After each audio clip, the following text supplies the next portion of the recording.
नमस्कार किसान साथियों, आज इस वीडियो के अंदर आपको ऐसी फसलें बताने वाले हैं जो मात्र लगभग 35 से 40 दिन में आपका जो खेत है वो पूरा खाली हो जाएगा और लगभग आप इस 35 से 40 दिन के अंदर 2.5 से 3 लाख रुपए की कमाई प्रति एकड़ बहुत ही आसानी से कर पाएंगे।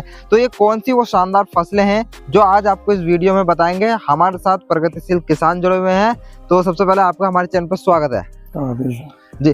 तो आज हमारे किसान भाइयों को ऐसी फसलें बताओ जो आप लगाते हो और जो आपका खेत जल्दी भी खाली होता है, कमाई भी अच्छी होती है और उसके आपके अंदर ज्यादा दवाइयाँ पेस्टिसाइड इसका भी खर्च नहीं होता और कम समय में आप अच्छा मुनाफा करते हो। और किस समय पर लगाते हो ताकि आपको मंडी रेट जो है अच्छा देखने को मिलता है। जैसे आप पालक की खेती करना चाहते हैं जी, 30 से 45 दिन तक तैयार हो जाता है। अच्छा, और अच्छे दामों में बिक जाता है, उसमें लागत बहुत कम आती है। अच्छा, और जैसे दवाइयों का खर्च भी बहुत कम आता है, 1 आध या 2 दवाई लगी, अच्छा, और जी आपकी फसल तैयार। किसान भाई हैं जो 35 से 40 दिन में जो पालक की खेती है उससे अच्छी कमाई करना चाहते हैं, तो किस तरह से वो खेत की तैयारी करेंगे, कैसे बीज को बोएंगे, कैसे कैसे उनको इस कार्य को करना ताकि वो इस बार इन 35 से 40 दिनों में अच्छी खासी कमाई कर सके, उस बारे में हमारे किसानों को डिटेल से बताइए। जैसे आप खेत तैयार कर लो जी, आप अगर क्यारी बना के चोबना चाहते हैं पालक, तो क्यारी बना के बखेर सकते हैं। अच्छा, अगर गोल बना के बखेर चोबना चाहते हैं तो गोल बना के, जैसे नलाई वलाई में फायदा होता है जी, किसान को आसानी रहती है, तो गोले बना के उसके ऊपर चोप सकते हैं। अच्छा, और उसमें जो है अपने देसी खाद भी लगा सकते हैं और डीएपी ओपी ये भी डाल सकते हैं।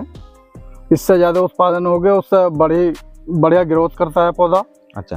तो जैसे 1 एकड़ यानी कि 5 बीघे में जी हमारे किसान कितनी गोबर की खाद डालें? 1 एकड़ में कम से कम 15 से 20 ट्राली तो डालनी चाहिए। 15 से 20 ट्राली तो किसानों के पास नहीं होती है, इतना अगर उपलब्ध ना हो तो कम से कम कितने में काम चला सकता है? कम से कम 10 ट्राली तो डलनी चाहिए। 10 ट्राली तो डालनी चाहिए जी। तो जैसे बहुत से किसान है 5 से 6 ट्रॉली तो डालते ही हैं, इतने में भी काम चल जाता है उसके साथ में, लेकिन अंग्रेजी खाद डालने पड़ते हैं। जी, डीएपी जैसे डीएपी है, पोटास वगैरह ये तो चीजें लगा ये कितनी डोज डालनी पड़ती है इनकी 1 एकड़ में? हाँ, खेत की तैयारी करते समय तैयारी करते समय कम से कम डीएपी 2 कट्टे तो डालनी पड़ेगी। 2 कट्टे डीएपी और पोटास 1 कट्टा लगा लो, 1 कट्टा। और जैसे सुपर फास्ट डालना है, सुपर फास्फेट तो आता है, हाँ, हाँ। उसका मिक्सचर बनाकर डालना चाहो डीपी के साथ, यूरिया अच्छा। वगैरह लगा कर, तो ये सब लगा कर 3-4 कट्टे तो बन ही जाता है इसका। अच्छा, अच्छा। 2 कुंटल तो ये खेत की तैयारी पे ये सब डालना है, तो इससे जो पालक अपना जल्दी तैयार होगा। हाँ, जल्दी मार्केट में पहुंचेगा, इससे जल्दी तैयार होगा, उत्पादन बढ़िया करेगा। अच्छा जी। तो पालक को लगाने का ये सही समय है? हाँ, इस समय लगा सकते हैं, लगा सकते हैं। और जैसे इस महीने के अभी शुरुआत में अगर किसान लगाते हैं, अभी जून की 1 तारीख है जी, जून में लगाया किसान ने, तो जुलाई की 5-10 तारीख को पालक तो उसका मंडी में पहुंच जाएगा। इतना बरसात शुरू होती है, इतना पालक तैयार हो जाएगा। बरसात से पहले आप काट लोगे, आप काट ली, तो ऐसे में किसान को रेट भी अच्छा मिल जाएगा। रेट भी सही मिल जाएगा। तो अगर पालक की बात करी जाए तो 1 एकड़ से कितने की कमाई हो सकती है? अब देखो जी, 1 एकड़ से तो अभी तो नसीब की भी बात है, मंडी के भाव की बात है। अगर फसल बढ़िया किसान ने कमा ली तो लगा के 1 से 2 लाख भी कमा सकता है। अच्छा, 1 से 2 लाख रुपए कमा सकता है, आराम से कमा लेगा खर्चा वर्चा काट के। तो किसान भाई आप पालक भी लगा सकते हैं। जो दूसरी फसल आप बता रहे थे उसके बारे में बताएंगे, ठीक है? कौन सी ऐसी दूसरी सब्जी वर्ग की फसल है जो किसानों को लगानी चाहिए, उसके बारे में बताएं। जैसे आप अब 15 जून के बाद 20 जून में 25 जून तक धनिया लगा सकते हैं। अच्छा, धनिया की फसल कर सकते हैं। तो अब ये होती है, धनिया की फसल खाली तो करता नहीं है आदमी किसी भी फसल में। जैसे खीरा बो रखा है आपने, करेला बो रखा है, तो उसके अंदर भी धनिया बो सकते हैं, धनिया की फसल उगा सकते हैं। अगर चाहें तो आप एंटर क्रॉपिंग में भी लगा सकते हैं, अगर आप निखालिस लगाना चाहते हैं तो निखालिस भी लगा सकते हैं। बाकी किसी भी फसल में अगर बोना चाहेंगे तो हो जाएगा। अब किसान को खेत की तैयारी कैसे करनी है, कौन सा खाद डालना है बेसल डोज में खेत की तैयारी करते समय, ये बताएं। खेत में देखो जी, गोबर की खाद अगर 1 एकड़ में 4-5 ट्राली कम से कम तो डालेगा आदमी। इससे कम में, इससे ज्यादा कितने भी डाल ले, मगर कम से कम 4-5 ट्राली तो डालनी चाहिए 4-5 ट्राली। और 2 कट्टे डीएपी के जरूर डालने चाहिए। 2 कट्टे डीएपी, ठीक। होनी चाहिए। उससे जो है फसल की पैदावार बढ़िया होती है। और जैसे कि सल्फर या पोटास वगैरह ये सब, सल्फर वल्फर भी डाल सकता है किसान। अच्छा, वो भी बेहतर रहेगा। अच्छा, लेकिन डीएपी होनी चाहिए कम से कम है। डीएपी भी होनी चाहिए जरूर। अच्छा, तो किसान को खेत की तैयारी करने के बाद धनिया किस विधि से लगाना चाहिए, बेड बनाकर या कैसे, थोड़ा ये बताओ। गोल पे अब इस टाइम चौमासे का टाइम चल रहा है, बरसात का टाइम होता है। बरसात में ज्यादा ऊंची ही गोल बनाने में ही फायदा रहता है। क्यों, किसी वजह से बारिश हो गई तो धनिया मरता नहीं है। हाँ। अगर क्यारी में बोते हैं तो उसमें मरने का डर रहता है। अच्छा, ऊंचे डोले बनाकर अगर चोबोगे तो उसमें बेहतर रहेगा। तो जो तेज हवाओं से ये ज्यादा टेम्परेचर की वजह से धनिया की जो पत्तियां झुलस जाती हैं, खराब हो जाती हैं, तो उसको बचाने के लिए क्या लगाना चाहिए गुल पे चारों तरफ को, ऐसा कुछ? इसलिए तो जैसा बरसाती करेला चल रहा है उसके अंदर लगा देते हैं। अच्छा।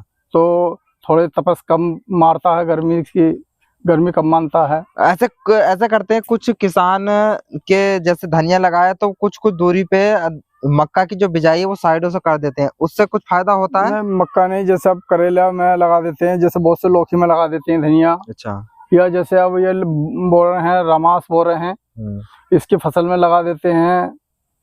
या खीरा बोल रहे हैं तो इसमें लगा देते हैं। थोड़ी ठंड भी रहती है और खीरे के भी उत्पादन सही होती रहती है, धनिया भी होता रहता है। किसान भाइयों का कुछ धनिया जो है खराब हो जाता है, पत्ते झुलस जाते हैं, वो किस कारण से होता है? जैसे अब तेज हवा चल जाती है, बारिश तेज हो जाती है, उसकी वजह से मिट्टी धूल चढ़ जाती है, उसकी वजह से जो है धनिया की पत्तियां पीली पड़ जाती है नीचे से। अब उसके अंदर जैसे मक्का कुछ दूरी पे मक्का के पेड़ चोप दिया या कहीं कहीं ग्वाल चोप दिया हमने, तो उसकी वजह से थोड़ी ठंड रहती है, हवा को रोकती है, उसकी वजह से धनिया साफ रहता।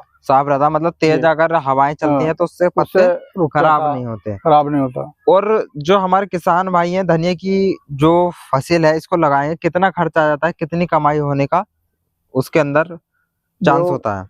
खर्चा तो खैर धनिया में ज्यादा नहीं आता। अच्छा। अगर 1 किलो बो दिया 2 किलो तुमने, कोई ज्यादा महंगा नहीं मिलता धनिया।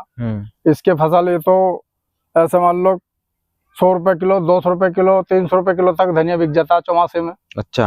हाँ, तो इसमें मुनाफे बढ़िया होते हैं, बढ़िया फायदा होता है। 2 से 3 लाख रुपए अगर रेट बढ़िया मिल जाए तो हो जाएगा फायदा, हो जाएगा। और जो कोई ऐसी फसल और कुछ फसल आप बताना चाहेंगे जो बोनस के तौर पर जो किसान लगा सकते हैं अच्छी कमाई करने के लिए? अच्छी कमाई करने के लिए अगर चाहो तो चौमासे वाली भिंडी लगा सकता है। अच्छा, भिंडी की जो खेत की तैयारी है कैसे करें, और जो भिंडी की वैरायटी कौन सी लगाएं, और खेत को किस तरह से तैयार करें, क्या रोग वगैरह आते हैं, थोड़ा उसके बारे में बताएं। रोग क्या आता है, ज्यादातर कवरापन होता है इसके अंदर, चौमासे में बरसात ज्यादा होती है। अच्छा। उससे जो है चौमासे में भिंडी जो है कवरी पड़ जाती है। अच्छा। जो पीली पीली पड़ती है। बस ये होता है, इसमें 2 रंग के बीज आते हैं, जो सही वाला बीज अगर लगाओगे मार्केट से लाके तो बढ़िया चलेगा वो। अच्छा। अगर हारता बीज लगाओगे तो हारता ही रहेगा। अच्छा। तो ये भिंडी की राधिका वैरायटी आती है, काफी बढ़िया होती है, वो वैरायटी लगा सकते हैं किसान। और जो किसान भाई हैं भिंडी की तैयारी करें तो उसके अंदर बेसल डोज में लगभग डीएपी 2 बैग डीएपी डाल दें, डीएपी डाल सकते हैं, पोटास, और 4 से 5 ट्रॉली गोबर की खाद, और 5 से 6 किलो उसके अंदर सल्फर डालें 80 से 90% वाला। और उसके बाद में जब उसके अंदर भिंडी की बिजाई करेंगे तो जब छोटा पेड़ होगा 4 से 5 इंच का, उस पे ही जो भिंडियां लगना शुरू हो जाएगी, है ना? हाँ। तो इस तरह से किसान भाई भिंडी की फसल भी लगा सकते हैं जून के महीने में, उनसे काफी अच्छी किसानों को पैदावार भी मिलती है और मंडी के रेट अच्छे होने के कारण काफी तगड़ी कमाई हो जाती है। चलिए किसान साथियों, आज के लिए हमने आपको 3 से 4 सब्जी वर्ग की फसलें बताई जिन्हें आप जून के महीने में लगाकर अच्छी कमाई कर सकते हैं। तो किसान साथियों, वीडियो पसंद आया तो वीडियो को लाइक कर देना, चैनल को सब्सक्राइब कर देना। फिर मिलेंगे आपको नेक्स्ट और इंटरेस्टिंग वीडियो के साथ में। किसान भाई, आपने इतनी बेहतरीन जानकारी दी, आपको बहुत बहुत धन्यवाद।